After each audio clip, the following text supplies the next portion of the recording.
সকালে থেকে আমরা যখন শুনতে পাচ্ছিলাম যে এখানে একটা প্রোটেস্ট চলছে স্টুডেন্টদের, তো এতটা যে গভীর ভাবে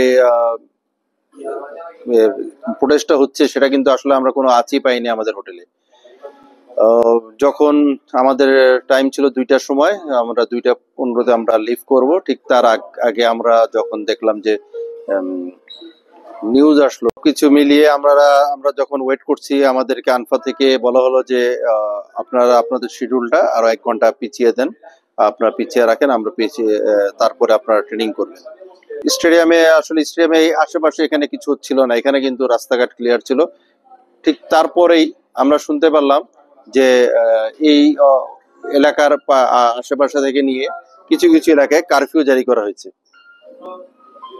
তো সেই কারফিউ জারি করার পরে আমরা তো তখন বললাম যে আমাদের স্কট কই, পুলিশ স্কট ছাড়া তো আমরা যেতে পারবো না।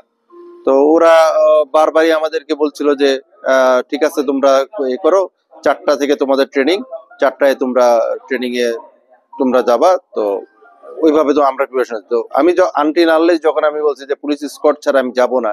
তো যাই হোক, তখন দেখলাম যে নেপাল টিমও আমাদের সাথে ছিল।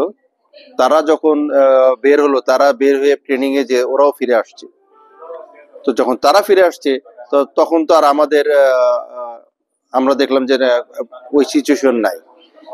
তো আমি যখন এম্বাসি প্লাস আমাদের বিএফএফ এ প্রেসিডেন্ট এবং জেনারেল সেক্রেটারির সাথে কথা বললাম, তো ওখানে আমি ফার্স্ট আমি ইনশিওর করলাম যে আমাদের সিকিউরিটির ব্যাপারে যদি এরকম হয়, সেই সিকিউরিটিতে ক্লোজ ডোরে তারা যে খেলার একটা প্ল্যানিং করছে, সেই প্ল্যানিং এ আমাদের যাওয়া ঠিক হবে না।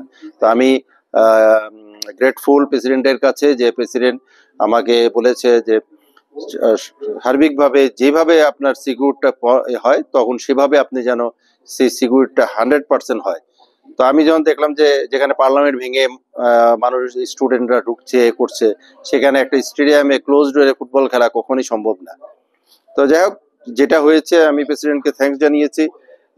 প্রেসিডেন্ট সাথে সাথে সিদ্ধান্ত নেওয়াতে আমি তাদের উপরে, আনফার উপরে বলেছি যে আমাদের এই পক্ষে এইভাবে খেলা সম্ভব না, তোমরা যদি এটা না করো।